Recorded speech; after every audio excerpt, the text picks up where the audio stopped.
All right, so a lot of you do know me, and a lot of you know that I've gone through this cancer journey, right? That's why I had this wonderful plastic surgery. So anyway, I got the news on Friday that I am cancer-free. And I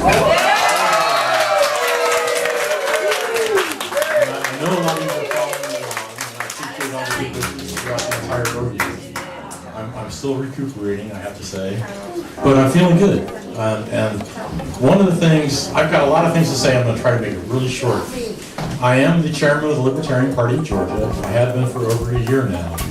We've been reaching out to all the different communities, trying to get sensible government, essentially. We were highly responsible in getting Atlanta City Council to pass their marijuana ordinance to make possession less than an ounce a $75 ticket. We're working on that in Clark County, we're working that in Hall County, we're working that in Hart County, so, and also Gwinnett, so we're working on it. Now, that's just one of the things. We also were instrumental in getting them to pass SB 407, I think it is, which actually went into effect July 1st, which is the cash bail bill that basically ties bail to your ability to pay. We're working on eventually ending cash bail completely. We're going to do it city by city if we can. Otherwise, we're still like breathing down the backs of our legislators to do the right thing. A lot of you also know I've been in the marijuana arena, and I'm not going to say marijuana anymore because that's a made-up word that they made up to take it away from us. I am in the cannabis fund, and I'm talking all forms of cannabis, whether it be medical cannabis, because that's all there is. There's no such thing as recreational, because all use is medical use. And I'm also in the industrial hemp space.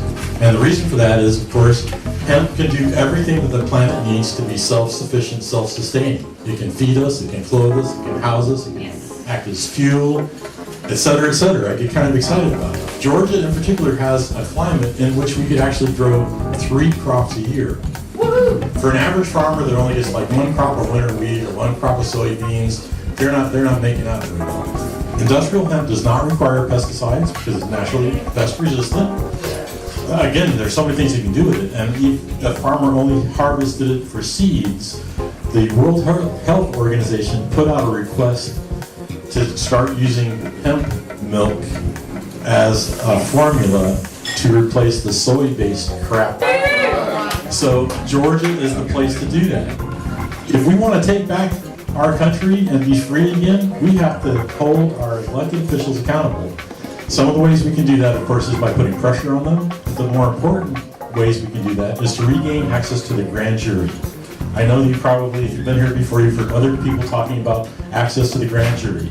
It's very important, and we have to regain that. We also have to end the laws that create multi-tier justice systems, including sovereign immunity and qualified immunity.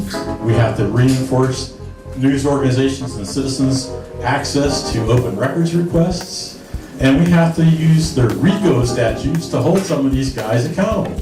Nobody's gone to jail for some of the most heinous things that have happened in the history of government, right here under the building. I'm sick of it. I'm speaking out. There are ways to do it. It takes a community effort. I just came from a Black Lives Matter rally at Piedmont Park just before this called Take a Knee. And again, it was a mixed crowd. Everybody understands that we are a community. There's only one race, the human race, right? Yeah.